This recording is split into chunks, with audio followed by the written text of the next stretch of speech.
Good morning, everyone. Welcome to Statuary Hall on this very special occasion. As Speaker of the House, it is my honor to welcome each and every one of you to the United States Capitol to celebrate Women's History Month, a special season to pay tribute to many leaders on whose shoulders we stand. Today, we have the privilege of honoring an all-American icon, Billie Jean King, and all of the trailblazing women in sports. Not only is Billie Jean one of the greatest tennis players of all time, men or women, but she has blessed our country with her devotion to activism. She has been a fearless voice for women and LGBTQ Americans, and for their many friends in Congress, a partner for progress. She's here today with her wife, Alana. Alana, thank you for being here. And it is appropriate that we honor Billie Jean this year, 50 years after we enacted Title IX. Thank you, Billie Jean, for fighting so fiercely for that. We're also blessed to be joined by Dr. Wendy Mink, daughter of the legendary Congresswoman Patsy Mink. Patsy Mink led the charge for Title IX so many decades ago. We'll talk more about that. And I've always wanted to acknowledge Senator Birch Bayh of Indiana, who led the way in the Senate. And let us now salute, and also salute Chairman Bobby Scott of the Education and Labor Committee, a steadfast defender of Title IX from the helm of this Education and Labor Committee. So on behalf of the Congress and the country, I welcome Billie Jean, her wife Alana, their family and friends, the remarkable athletes and dedicated leaders joining us here today. We'll hear more about them. But first, we're going to hear from our distinguished chairman, Bobby Scott, who will be introduced by the voice of God. Thank you all. Ladies and gentlemen, the Honorable Bobby Scott, Chairman of the Education and Labor Committee of the United States House of Representatives. Thank you very much, Speaker Pelosi, and thank you for your extraordinary work as Speaker of the House of the United States Representatives. And it's great to celebrate National Women's History Month. We're here with Billie Jean King, who not only was an extraordinary tennis player, but a great leader in women's equality. Billie Jean King, thank you so much. And also Dr. Wendy Mink. Her mother, Congresswoman Mink, was a true champion of education on the Education and Labor Committee and a driver of pivotal policy initiatives, including the Elementary and Secondary Education Act, the Comprehensive Child Development Act, and of course, Title IX. Thank you. Thank you for being with us today. This month is an important time to reflect on the hard work victories that we have achieved for women's equity, as well as the unfinished work that remains to be done. Take, for example, our continued efforts on wage equality. Nearly 60 years ago, the Equal Pay Act first codified the basic principle of equal pay for equal work, regardless of sex. And while our work to realize this principle has been steady, it has also been entirely too slow. Today, gender-based pay discrimination continues to rob women, particularly women of color, of the wages that they deserve. The COVID-19 pandemic has added a new obstacle to equal pay by driving millions of women out of the workforce. The gender gap will become only further entrenched unless we act to strengthen equal pay protections for women. Last April, the House passed the Paycheck Fairness Act, led by Congresswoman Rosa DeLauro of Connecticut. That bill will strengthen the Equal Pay Act to help women enforce their right to equal pay for equal work. Importantly, the legislation prohibits employers from requiring potential employees to provide their salary history during the hiring process. And as women return to the workforce, this provision will help prevent existing pay disparities from being perpetuated. Our workers can wait no longer. It is time for the Senate to pass the Paycheck Fairness Act, and that time is now. As we begin National Women's History Month, I join my colleagues in urging the Senate to pass the legislation and finally help to achieve pay equity in America. So thank you again to all of the speakers for their continued leadership, and I look forward to working together with all of you to realize the promise of equal pay for equal work. Thank you. Ladies and gentlemen, Ms. Monique Steele.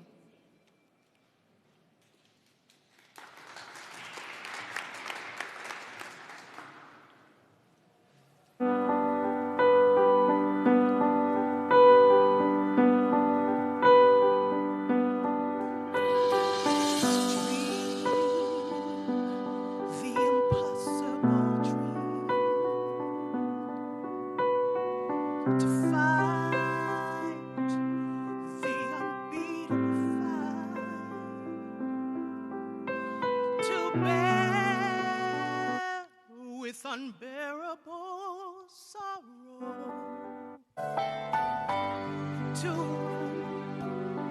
the unridable rest, and the world will be better for this, that one woman scorned and covered scars, still strove with her last ounce of courage to reach the unreachable star, to reach the unreachable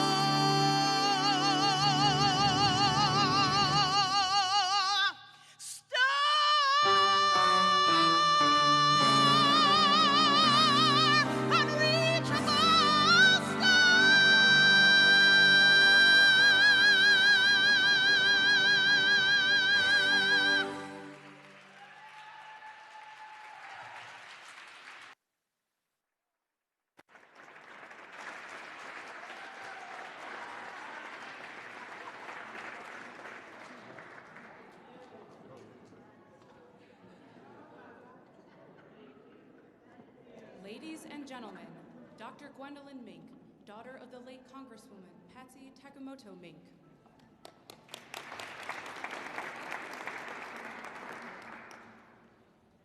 That was so moving. I don't know how I can go on, but good morning. It's so nice to see all of you today. I'd like to thank Speaker Pelosi for inviting me here to spend a few minutes remembering my mother, Patsy Takemoto Mink, who was the first woman of color elected to Congress. When Mom began her first term in 1965, there were only 11 women in the House of Representatives. When Title IX became law 7 years later, there were only 13 women in the House. My mother was part of a tiny cadre of feminist legislators who, against all odds, put equality on the legislative agenda. Beginning around 1969-1970, my mother helped germinate the policy principle that became Title IX. In 1972, she helped shepherd that principle into law. Between 1973 and 1975, when the male athletics lobby campaigned to exempt phys ed and athletics from Title IX, Mom fought to keep school sports within its purview. Mom left Congress in 1977, but returned in 1990. From 1990 until her death in 2002, she defended Title IX against whack-a-mole attacks that arose frequently, especially with respect to athletics. Before Title IX, exclusion and suppression in the educational context capped the potential of girls and women and detoured their interests. This inequality had cascading effects on women's status in the economy and in society. It circumscribed women's choices. My mother was among the legions of girls and women who ran into the brick wall of sex discrimination in education when she was coming up. From the age of 4, she set herself on a course to become a physician. But when the time came to go to medical school, every school she applied to turned her down because she was female. She also was among the millions of mothers whose daughters were discouraged or locked out or socialized by inequality. She saw her own daughter forbidden from taking on certain roles in school and required to engage in others because I am female. She saw me rejected from one of the colleges I applied to because the admission of women was capped by a quota. Title IX opened doors that had been closed to women and also gave girls and women a critical policy lever to hold those doors open and open them wider. Title IX's broad reach has yielded transformations that ripple through society, from stunning accomplishments by girls and women in athletics to breathtaking increases in women's enrollment in law school and med school, from 10% in 1970 to more than 50% today, to equity protections for pregnant and parenting students, to the requirement that schools work to prevent and redress sexual harassment and sexual violence. Title IX remains a foundational tool for sex and gender equity in schools and for girls and women, for LGBTQ students, and trans kids. We still have a ways to go, though. A few months before my mother passed away, we celebrated the 30th anniversary of Title IX. In remarks on the House floor, she appealed for vigilance and asked that we greet each anniversary not only as a commemoration of past achievements, but as an opportunity to rededicate ourselves to building a future based on equality, a future that Title IX will help us reach. And so, in my mom's memory and in honor of Title IX, I ask that we all rededicate ourselves to this work today. Thank you.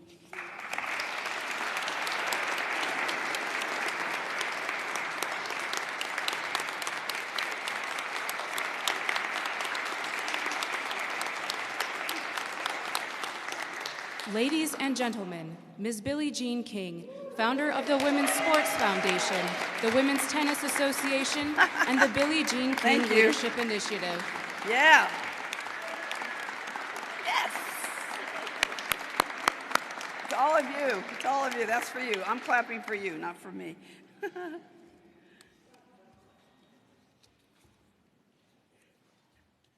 Thank you, Madam Speaker, Chairman Scott, and all the distinguished members of Congress and guests here today. Wendy, I'm allowed to call her Wendy. Wendy, thank you for all you do, and also for continuing your mother's legacy of social justice. It is only fitting, as we celebrate the 50th anniversary of the passage of Title IX, that we're here this morning in the very building where the 37 words of Title IX were crafted. Title IX is one of the most important pieces of legislation of the 20th century. It is a law that speaks to the importance of gender equity in this country and stands as a benchmark of global significance. I was a pre-Title IX student in the early 1960s. I went to Cal State LA in an era when there were classroom quotas for women in almost every college and university in the land. But a few miles down the road, Arthur Ashe and Stan Smith had full tennis scholarships. Arthur got to go to UCLA and Stan was at USC. Arthur and Stan and I would go on to be the #1 tennis players in the world. While they each had a full ride, and I was living large, I thought. I was a playground director at a local elementary school, which I loved, and I worked in the locker room handing out equipment, which I did not like. You can never understand inclusion until you've been excluded. You can never understand inclusion until you've been excluded. Today, because of Title IX, things for women are different. We are seeing an increased number of women getting college degrees. We are also celebrating 50 years of women being allowed to receive sports scholarships. Sports are so visible, many think Title IX is just about sports, when in fact it is about gender equity in education. The reason women get sports scholarships today is because the law states no person in the United States shall, on the basis of sex, be excluded from participation in, be denied the benefits of, or be subjected to discrimination under any education program or activity receiving federal financial assistance. The key word is activity. Senator Birchby once told me there was debate over including the word activity, and he was so happy they left it in. Without the word activity, women would not have received sports scholarships.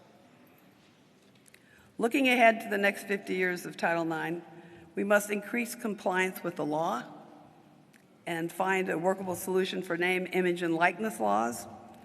And most importantly, we need to give attention to those who have thus far been left behind, defining inclusive opportunities for transgender athletes, athletes with disabilities, and girls and women of color. Yeah, that's good. Over the years, there have been many champions of Title IX, and they come from all walks of life. The real champions of Title IX are the women and men who worked in these halls 50 years ago and cast a vote to stand up for equality. 5 of them are some of my favorite sheroes and heroes: Congresswoman Patsy Mink, Congresswoman Edith Green, Senator Birchby, Senator Ted Stevens, and Dr. Bernice Sandler. He was not in the Congress, but was very helpful in making it happen. Without their leadership, Title IX may not have become law. And I ask you to think of them every time your colleagues want to raise a challenge to this law. Title IX, it is our job to protect it and respect it. Thank you.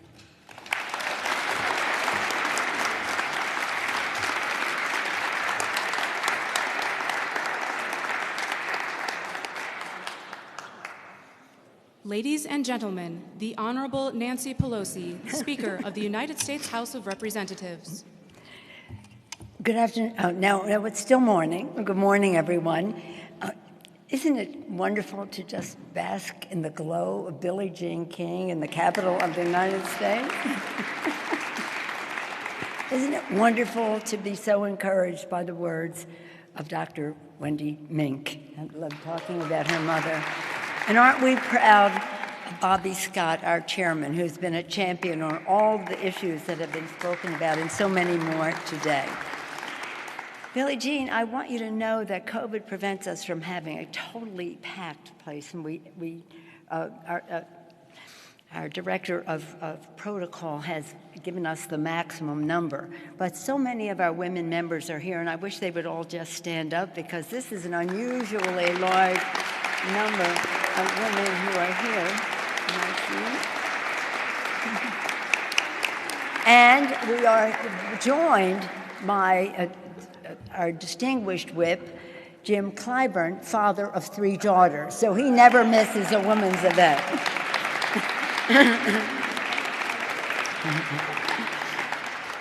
As we all know, this June, our nation marks the 50th anniversary of Title IX. That's what we're here to celebrate. Indeed, when we enacted Title IX, when Congress did, America took a major leap forward on our founding ideal that all are created equal. In the decades since, The landmark law has been a pillar of equity, opportunity, and education, helping women choose and chase their dreams in the classroom, on the field, and in every arena, as has been mentioned.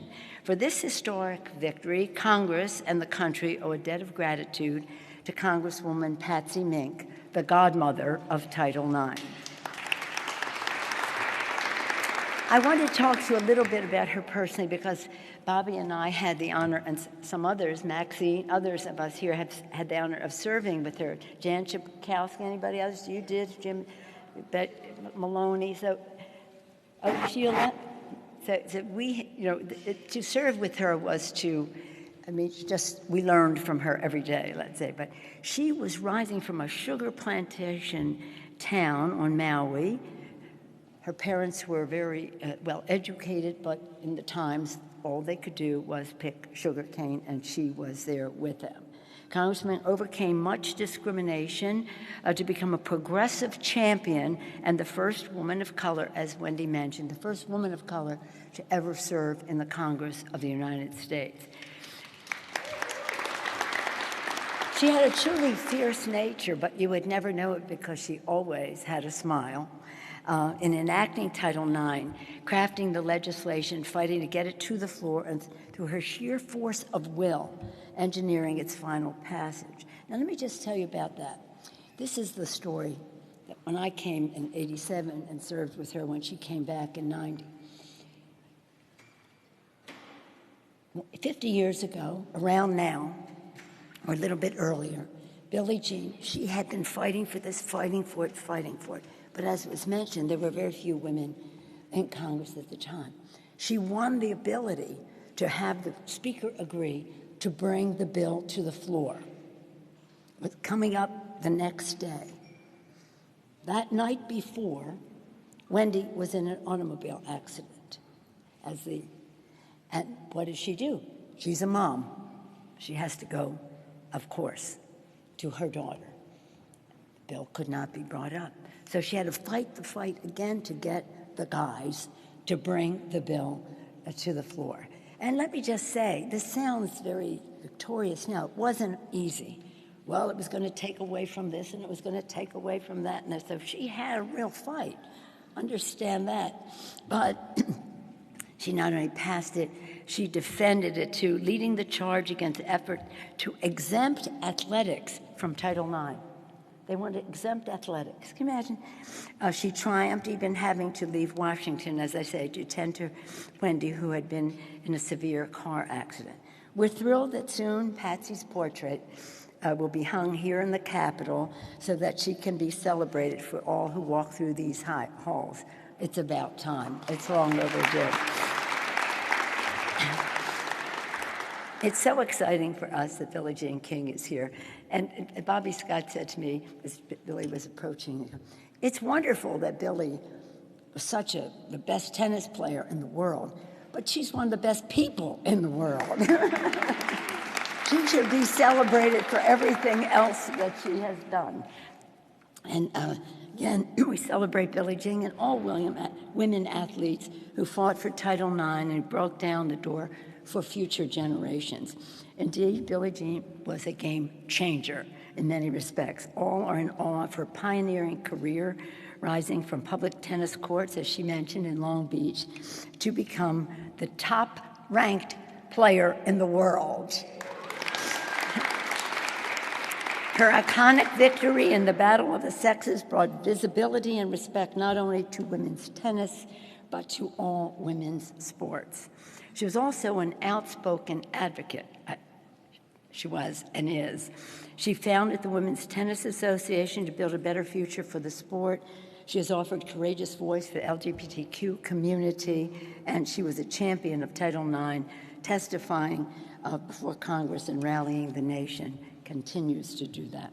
Today, determined women activists are carrying on the fight for equality, from the women's national soccer team demanding equal pay to WNBA players lending their voices to the cause for racial justice and many more. We are also fortunate to have with us today, Coach Tamika Dudley. Tamika Dudley is an all-star, and several stellar players for the 2022 championship-winning Sidwell Friends girls basketball team, the best girls team in the country. Will you stand up so we can give us a wave?